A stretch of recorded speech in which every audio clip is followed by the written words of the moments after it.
한 주간을 보내는 게 쉽지 않은 시대 속에 우리가 살고 있는 것 같습니다.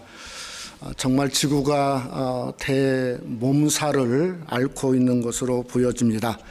우리 미국 땅 LA도 그렇지만 저 유럽이라든지 또 알래스카는 폭염이 몰아치고 있다는 얘기를 듣고 있습니다.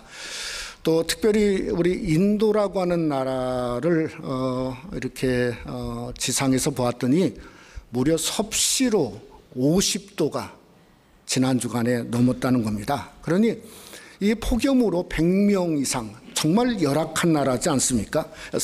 산업이 폐쇄되고 인간이 생존 가능한 여건을 넘었다는 그런 얘기가 들리고 있다고 하는 거죠.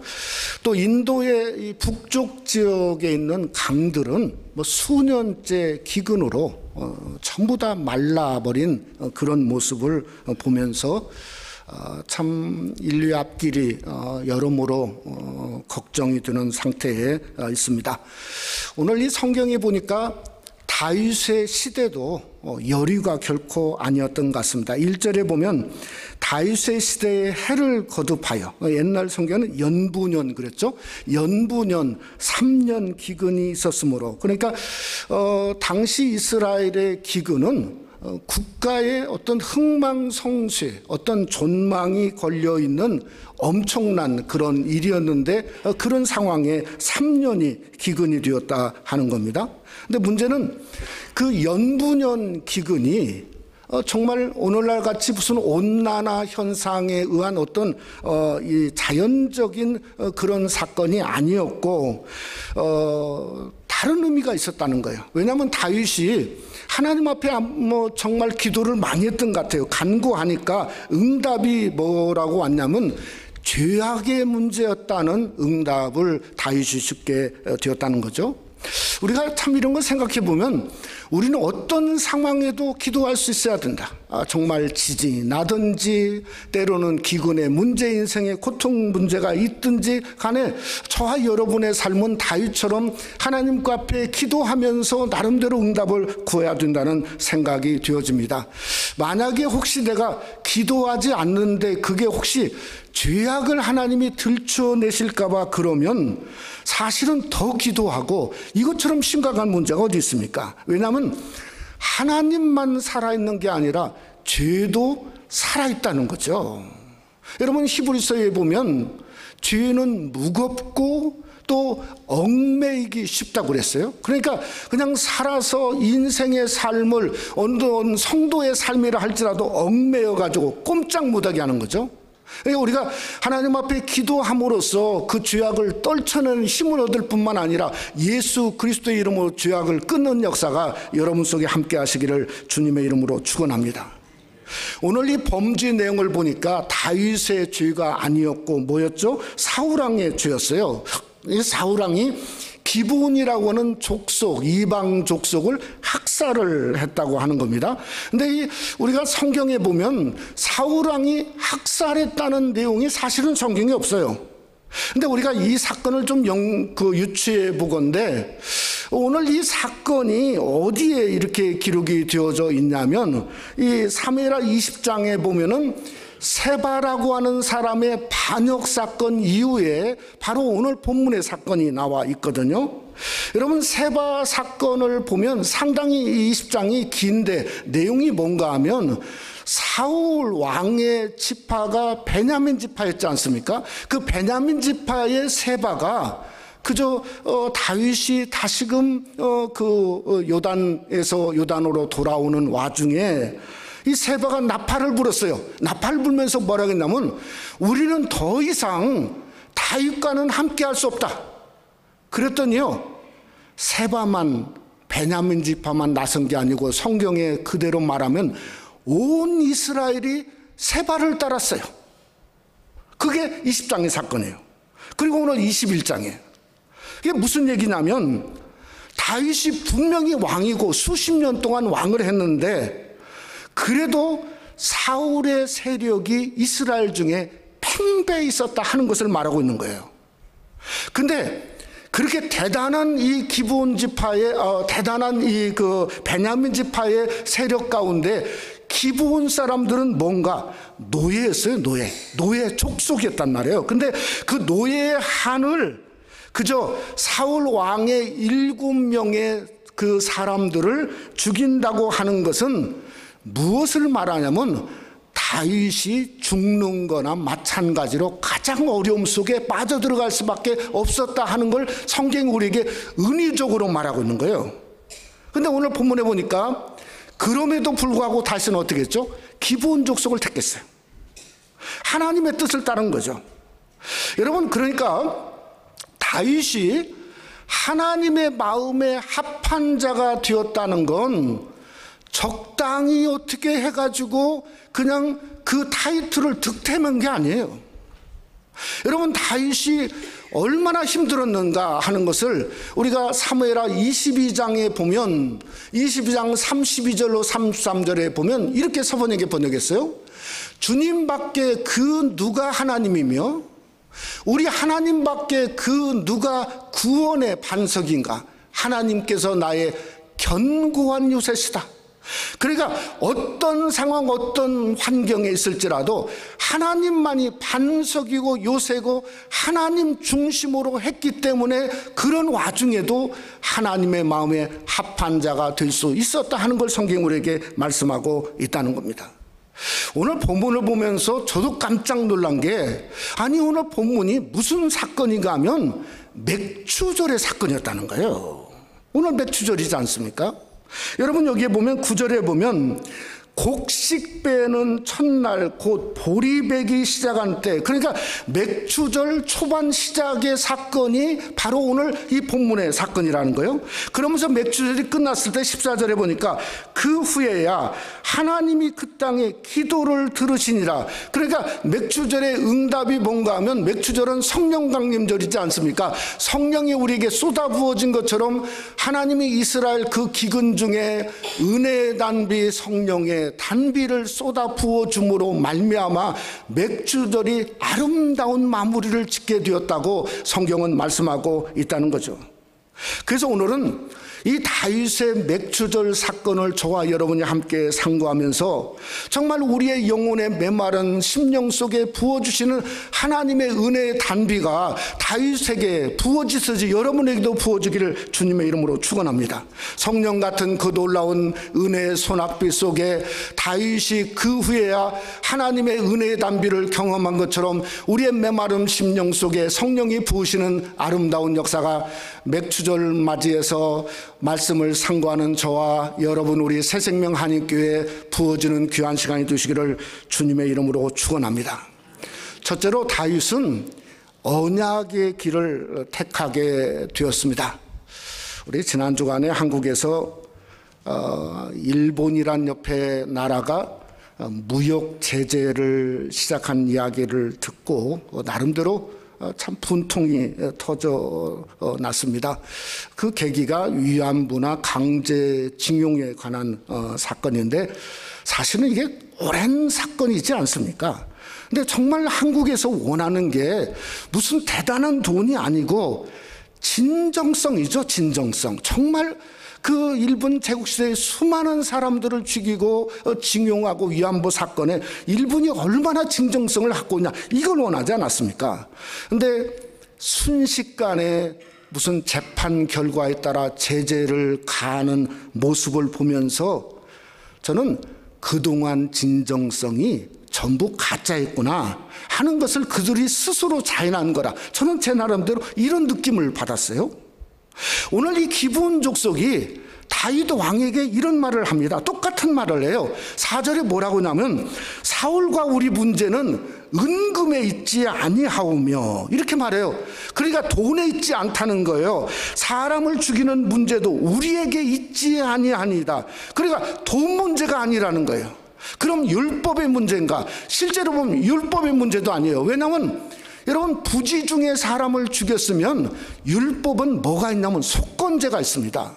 그러니까 은과 금으로 갚으면 되는 거예요. 그게 속건제예요. 그런데 그 율법의 문제가 아닌 것이 왜냐하면 이건 한이에요. 한. 예?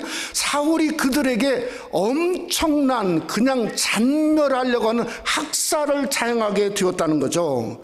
그런데 자기들은 노예니까 한을 풀려고 해도 노예니까 권력이 없어요. 어떤 그러한 그 나름대로 그저 권리가 없답니다. 여러분 출애굽기 21장에 보면 무슨 권리죠? 목숨은 목숨으로 갚아야 되는데 그걸 갚아줄 권리가 그들에게 없었다 하는 것을 말씀하고 있는 거예요.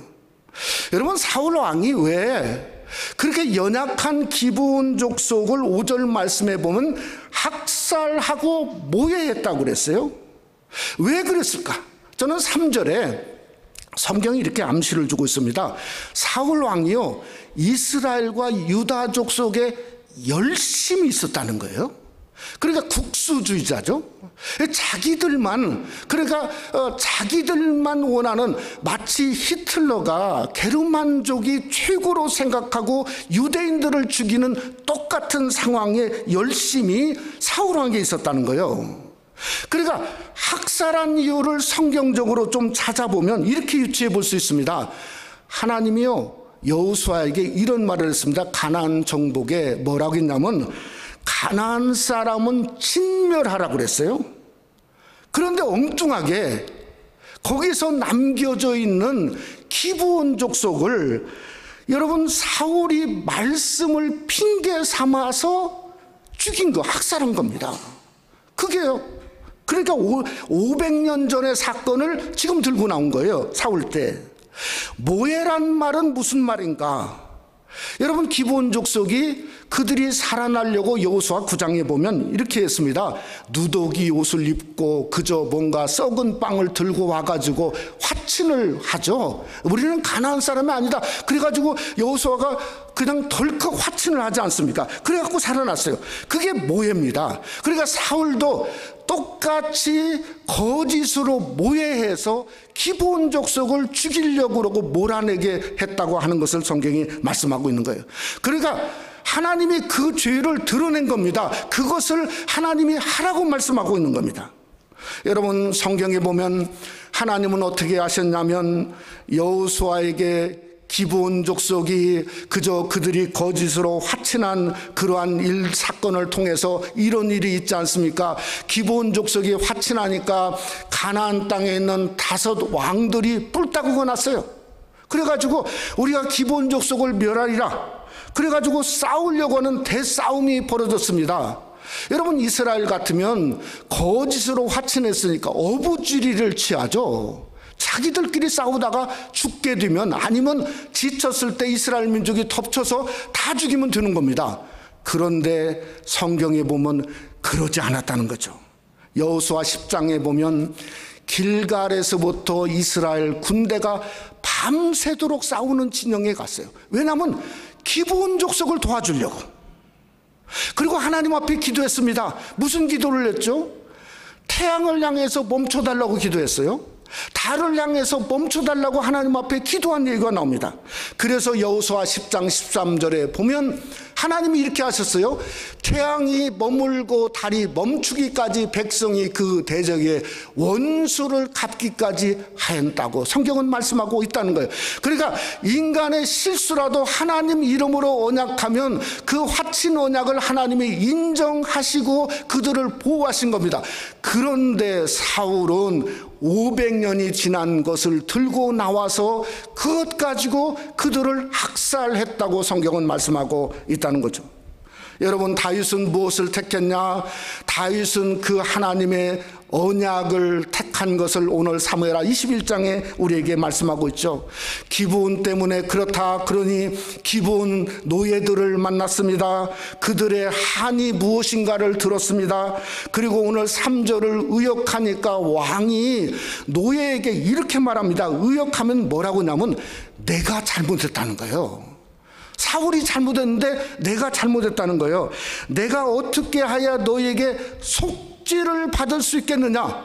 아니 왕이 말 한마디면 모든 게 끝나고 그저 말 한마디면 수많은 사람을 죽일 수 있는 왕이 노예에게 어떻게 하면 속죄를 받을 수 있겠느냐 하는 것은 사실은 인류 역사에 다윗밖에 없는 것 같아요. 또 하나는 말이 이렇게 말했어요. 기본 족속이 뭐였냐? 어떻게 하면 너희가 마음 문을 활짝 열고 우리를 축복할 수 있겠느냐? 그러니까 3년 동안, 연분년 동안 기근이 온 건 너희들이 우리를 축복해야 하나님이 우리를 축복할 수 있겠다, 이렇게 달려있다고 말한 겁니다.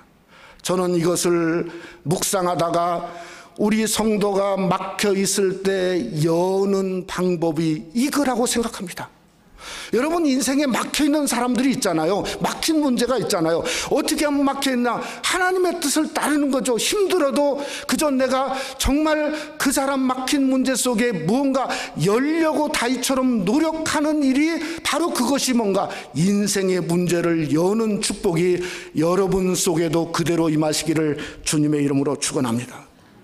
그럼 우리 성도가 선하게 산다는 건 도덕적인 것을 뛰어넘는 것 같아요. 도덕적인 걸 뛰어넘어서 뭔가 선하신 하나님의 뜻을 따라 사는 것이, 그게 선하게 사는 줄을 믿으시기를 주님의 이름으로 축원합니다. 그럼 우리가 선하게 살아야 돼요. 하나님의 뜻을 살아야 되는 거죠. 그러니까 선하게 살다 보니까 다윗이 연분연 기근에서 벗어남을 경험하게 되고 하나님의 마음에 합한 자라고 하는 그 이름을 다시금 얻게 되어지지 않습니까? 그러니 우리도 하나님의 선하신 말씀을 선한 것으로 받을 뿐만 아니라 하나님의 선한 말씀을 선한 뜻대로 삶 속에 적용하며 살고, 어떻게든지 우리 삶 속에 연약하고 어려움 중에 있는 사람들에게 귀를 기울이고 그들 앞에 나아가는 것이 바로 선을 행하는 성도의 모습이라고 하는 거예요. 여러분, 예수님이 세례 요한에게 자신이 무엇인가를 이렇게 말했어요. 누가복음 7장 22절에 보면 뭐라고 말했냐면, 맹인이 보며 못 걷는 사람이 걸으며 나병 환자가 깨끗함을 받으며 귀먹은 사람이 들으며 죽은 자가 살아나며 가난한 자에게 복음이 전파된다 하라. 여기에 맨천된 모든 사람은 누군가? 소위 된 사람이에요. 열이 된 사람입니다. 주님은 저들에게 일어나게 하고 깨끗하게 하고 살아나게 하고 정말 하나님의 나라를 전파하였다 하는 것을 말씀하고 있다는 거예요. 저는 그것이 정말 그 복음만이 우리가 이 땅의 메마른 시대에서 정말 벗어나는 길이라고 생각해요. 저는 그래서 맥주 감사주일의 진정한 의미는 뭔가? 복음에 있다는 겁니다. 저와 여러분이 복음 안에 사는 것이 이게 감사절을 지키는 성도의 모습이고, 어떻게든지 예수님처럼 복음을 전하고 복음 속에 사는 것이 그저 정말 주님 안에서 첫 감사를 감사로 드리는 성도의 아름다운 모습이 언약을 택했던 다윗처럼 맥주 감사절에 복음을 택하는 여러분이 되시기를 주님의 이름으로 축원합니다.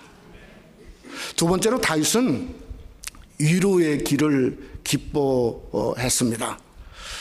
지난 금요일에 제가 말씀을 전하고 이제 같이 함께 이제 성도들이 모여 통성 기도를 이렇게 하는데 한 8시 한 15분 정도 됐던 것 같아요. 근데 이렇게 앉아서 여기서 제가 이렇게 같이 기도를 하는데 누가 뒤에서 저를 이렇게 탁 미는 것 같아요. 그래가지고 이게 깜짝 놀랐어요. 근데 밀다가 이렇게 갔다가 또 앞쪽에서 누가 또 미는 것 같아요. 야, 그래서 이게 무슨 성령의 역사가 벌써부터 임하는가. 그래가지고 너무 막 기분이 좋은데, 아니 그게 아니고 막 흔들리는 거예요. 앞쪽에 지진 같다고. 예? 그러는데 진짜 기도하는 우리 분들이 움직이지를 않아요. 일어나서 막 나는 막 나갈 줄 알았더니 움직이지를 않아. 아이들은 좋아가지고 나와갖고 막 이렇게 밖에서 했다는데, 그러면서 어떤 분은 또 그러더래요. 나가는 게 옳아요? 이렇게 물어본 분도 있다는 거예요. 그러니까 잘 경험이 없으신 분들이. 그래서 예배를 다 마치고 집에를 가면서 이 7.1이라는 얘기를 듣고, 이게 엄청난 지진이지 않습니까? 7.1이. 그래서 도대체 나는 뭘 할까? 아무것도 할 게 없어요. 근데 생각이 나는 게 딱 한 가지 있더라고요. 가스나 휘러럽을 좀 해야 되겠다. 가득 좀 채워줘야겠다. 그래서 그저 가스통에 가서 가득 하나 채워주고 하룻밤을 평안히 잤습니다. 다음 주에 와서 새벽기도 마치고 옆에서 친교하는데, 옆에 있던 어느 성도님이 중국에 오래 사셨는데 참 미국이 좋은 것 같다는 거예요. 이 엄청난 지진이 났는데 아니 이렇게 그저 1000만 명 가까이가 LA 지역에 라스베가스까지 거의 더 넘는 숫자가 살지 않습니까? 아니 그런데 지진으로 죽은 사람이 하나도 없다. 중국 같으면 엄청난 재해가 일어났을 것 같다는 거예요. 많은 사람이 죽고. 참 그래서 생각해 보니까 저와 여러분이 진짜 좋은 나라에 살고 있는 것 같아요. 하나님 앞에 이것도 감사해야 되죠. 근데 여러분 정말 좋은 나라가 있습니다. 그 나라는 무슨 나라인가? 진동하지 않는 나라입니다. 우리 한번 성경 한번 읽어볼까요? 어떤 나라가 진동하지 않는 나라인가? 히브리서 12장 28절 말씀 한번 다 같이 읽어보죠. 그러므로 우리가 흔들리지 않는 나라를 받았은즉 은혜를 받자. 진동치 못할 않을 그 나라가 어딘가? 그게 천국입니다. 믿습니까? 우리가 천국을 받았기 때문에 이 땅에서 흔들릴 때마다 어떻게 해야 된다고요? 은혜를 받아야 됩니다. 그래야 평안하게 살고 흔들려도 오히려 자장가처럼 생각하며 잘 수 있는 그 하나님의 평안이 마지막 시대에 사는 우리 성도에게 은혜를 받자. 그래서 이 한 주간이 성령의 부으심의 은혜를 받는 귀한 축복이 여러분 속에 함께 하시기를 주님의 이름으로 축원합니다. 저는 오늘 다윗이 기브온 사람들을 위해서 사울 자손 7명을 골랐어요. 6절에 보니까 그분들을 목매달았는데 장소가 어디냐면 사울의 고을 기브아예요. 그러니까 사울 왕의 그 기브아 사람인데 사울이 한 복판에서 7명을 목매달아서 죽도록 허락했어요. 제가 이 말씀을 읽다가 무슨 생각이 들었냐면 느낌이 왔어요. 아니 이게 도대체 이게 뭐지? 에? 하필이면 어디 그냥 안 보는 데 가서 이 일을 하지 왜 그 한가운데서 하도록 놔뒀냐 이거예요. 여러분 그러면 기브온 족속들이 한이 풀렸을까요? 아니 7명이 한이 풀리겠습니까? 인간은 그렇게 안 됩니다. 사울 족속을 다 죽여도 아마 그들의 한이 풀려지지 않았을 거예요. 또 반면에 한번 생각해 봅시다. 사울 족속은 당연하다고 생각했을까요? 무슨 생각이 있겠죠? 정권이 바뀌니까 이렇구나. 우리가 다시 한번 차기 정권을 잡으면 우리도 그렇게 똑같이 안갚음을 해야 되겠다. 그러니까 새로운 한이 거기서 태동하지 않겠습니까? 더 중요한 질문 하나 하고 싶습니다. 7명을 매다는 순간 하늘에서 비가 쏟아 부어졌습니까? 성경을 보세요. 쏟아 부어지지 않았습니다. 그러니까 인간의 공의, 어떤 구약적인 공의는 복음이 아닙니다. 복음으로 가는 길이지 그게 복음은 아니에요. 그러니까 원수 갚는 일도 공의적으로 행하면 그런 일이 올 수밖에 없어요. 우리에게 뭔가 복음이 필요합니다. 복음으로 행하야죠. 어떤 복음인가? 성경은 로마서 12장 19절로 21절에 이렇게 말씀하고 있습니다. 성경에 뭐라 하냐? 내 사랑하는 자들아 너희가 친히 원수를 갚지 말고 하나님의 진노하심에 맡기라 기록되었으되 원수 갚는 것이 내게 있으니 하나님께 있으니 내가 갚으리라 주께서 말씀하시느니라. 내 원수가 줄이거든 먹이고 목마르거든 마시게 하라 그리함으로 내가 내 숯불을 그 머리에 쌓아 놓으리라. 악에게 지지 말고 선으로 악을 이겨라. 두 가지 프린시플입니다. 원수 갚는 건 우리에게 있는 게 아니에요. 하나님께 있으니 하나님께 맡기라는 거예요. 두 번째 프린시플은 뭔가? 악에게 지지 말고 선으로 악을 이겨야 된다는 거예요. 그러니까 우리는 선으로, 하나님의 사랑의 선으로 악을 이길 때 진정한 우리 나름 속에 그 속에 주시는 하늘의 평안과 응답이 있다고 하는 겁니다. 오늘 성경에 보니까 비가 오게 된 계기를 성경에서 이렇게 말하고 있습니다. 리스바라고 하는 여인이 자기 두 아들이 죽었습니다. 그러니 시신을 갖다가 바위에 놓고 배를 깔고 그 시신을 놓고 나서 오늘 10절에 보니까 그저 보리배기 시작한 때, 쉽게 말하면 맥추절 시작부터 무슨 일을 했냐면 하늘에서 비가 내릴 때까지, 그러니까 어느 순간인지는 모르겠어요. 비가 내릴 때까지 그 시체를 밤낮으로 지켰는데 낮에는 새가 와서 쪼아먹지 못하도록, 밤에는 짐승이 와서 가지가지 못하도록 거기를 지켰어요. 그래 이 어머니는 뭔가 하면 아들의 죽음은 어찌할 수 없어요. 그러나 그 사랑, 마지막 사랑 시신이라도, 어떤 어머니의 모성애가 누구를 감동시켰냐면 다윗 왕을 감동시켰어요. 다윗 왕. 그리고 우리는 비가 언제 왔는지 모릅니다. 그 여인이 얼마 동안 그 일을 했는지 사실은 알 길도 없습니다. 그런데 무엇을 통해 알 수 있냐면 다윗이 어머니의 사랑과 모성애의 감동을 받고, 성경에 보면 그 시체의 시신뿐만 아니라 사울의 뼈와 요나단의 뼈를 가지고 가서 사울의 고향에다가 거기에 성대한 장사를 함께 지냈을 때, 오늘 성경에 보면 14절에 뭐라고 말씀했냐면 그 후에야 하나님이 그 땅을 위한 기도를 들으셨다. 쉽게 말하면 그 일을 마친 후에야 하나님이 드디어 연분연 3년 기근의 비를 내리셨다고 성경은 말씀하고 있다는 거죠. 여러분, 그 후에가 언제입니까?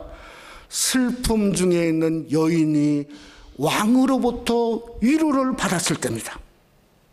저는 맥추절의 감사가 여기 있다고 생각합니다.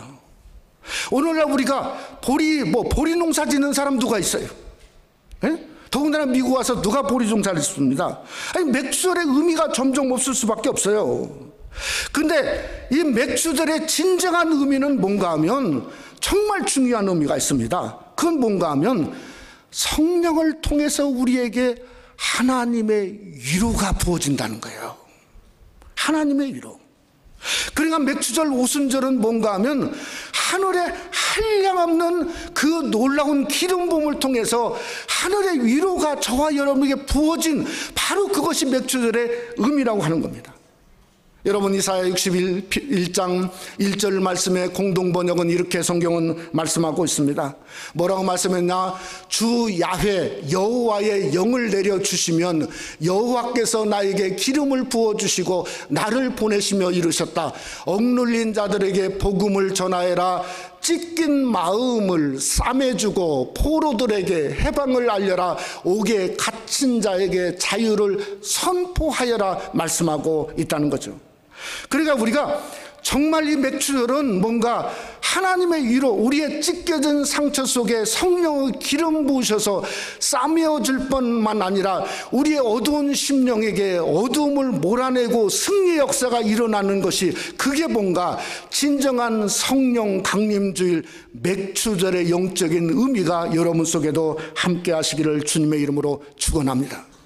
저는 내일부터 한 주간이 그래서 우리에게 하나님이 우리를 싸매주는 기간이 되어지기를 원합니다. 우리의 상처받은 심령이 성령의 기름 부음, 성소에 부으소서 하는 성소의 부음으로 우리가 싸매질 뿐만 아니라 성령이, 불같은 성령, 하나님의 능력과 권세로 우리에게 부어져서 우리가 새벽만 깨울 뿐만 아니라 저녁도 깨우는 진정한 성령의 기름 부음의 축제가 여러분 속에 새생명 한인교회에 함께 하시기를 주님의 이름으로 부탁을 드립니다. 말씀을 맺고자 합니다.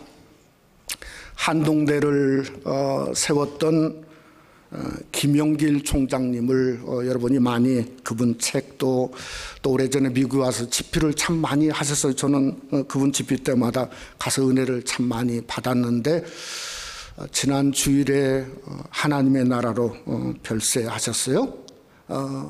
그분이 미국에 오실 때는 무신론 과학자였습니다. 무신론자였어요. 근데 1974년도에 미국 와서 은혜를 받고 진짜 사람이 변화됐어요. 그래서 이 나사의 연구원으로 있다가 한국의 카이스트에 가서 교수로 가게 되었고, 또 1994년도에 몇 분과 함께 무슨 생각을 하게 되었냐면, 하나님의 인재를 양성하는 대학을 세워야 되겠다. 그래서 한동대학교를 세웠지 않습니까? 그분의 평생 슬로건이 뭔가 하면 공부에서 남주자예요. 공부에서 남주자. 그게 그분의 평생 슬로건이었어요. 유튜브를 제가 좀 이렇게 보다 보니까 이 김영길 총장이 한동대학을 떠나시면서 지금부터 6년 전에 마지막 채플에 14분 동안 그 울면서 마지막 채플 떠나면서 한 내용이 여러분이 얼마 뒤에 볼 수 있습니다. 무슨 얘기를 했나 너무 궁금했어요. 돌아가신 다음에 그 다음에 너무 그것도 궁금했어요. 그래서 업적을 얘기했겠구나 보는데 자기의 업적은 한마디도 안 했어요. 한마디도. 근데 무슨 말을 했냐면요, 미안하다가 전부였어요. 두 가지가 미안하대요. 첫째는 뭐가 미안하냐면 여러분들의 의견을 존중하지 못해서 미안하다, 그렇게 말했어요. 두 번째는 뭐가 미안하면 더 많이 고민해서 결정해야 되는데 더 많이 고민하지 못해서 그저 미안하다, 그렇게 말했어요. 그러면서 하는 말이, 하나님의 대학을 세워보려고 했는데 그 대학이 아직까지는 명확치 않다는 거예요. 근데 함께 지혜를 모아서 하나님의 한동을 만들어 봅시다. 그러면서 그의 설교를 마지막 챕터를 끈을 맺는 걸 보면서 역시 가장 인간의 아름다움은 남을 위로하는 모양이 있구나 하는 것을 제가 참 나름대로 여러분도 한번 들어봤으면 좋겠습니다. 오늘 사무엘하 21장 14절 말씀에 이렇게 끝부분에 말합니다. 뭐라고 말하냐면, 그 후에야 하나님이 그 땅을 위한 기도를 들으시니라. 저는 이 말이 너무 저에게 도전이 됐어요. 은혜가 되고 도전이 됐어요. 저의 해석은 뭔가 하면요, 그 후에야는 채움 같아요.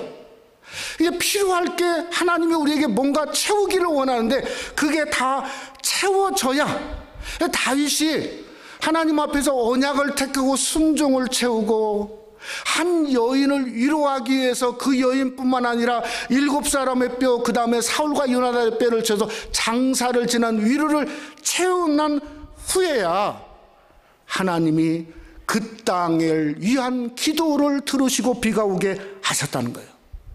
그러니까 우리도 하나님, 여러분과 저의 우리 교회에 원하는 게 있습니다. 그 순종을 우리는 채워야 되는 거죠. 그 섬김을 채워야 되는 거죠. 그 기도의 양을 채워야 그 후에야 성령의 하나님이 부어주신다는 거예요. 맥주절은 감사주일입니다. 첫 수확이 감사죠. 그러니까 가장 순수한 감사죠. 그 감사의 양을 채우고 질을 채우고 그 깊이를 채울 수 있는 것이, 그게 추수감사주일이죠. 오늘은 7월 7일입니다. 한마디로 77절이라고 생각할 수 있죠. 우리가 이 오순절에 우리가 그것을 주님 안에서 원하시는 그 양을 저와 여러분이 채우기를 주님의 이름으로 부탁을 드립니다. 저는 우리 교회가 그걸 채워야 하나님이 우리 교회와 여러분의 삶 속에 성령을 부으듯이 넘치게 성령을 부을 줄 믿습니다. 다윗의 채움의 맥주절이 우리 새생명 한인교회 저와 여러분의 채움이 되어지고 부으심이 되어지고 넘침이 되어지는 감사의 맥주절이 되시기를 주님의 이름으로 축원합니다.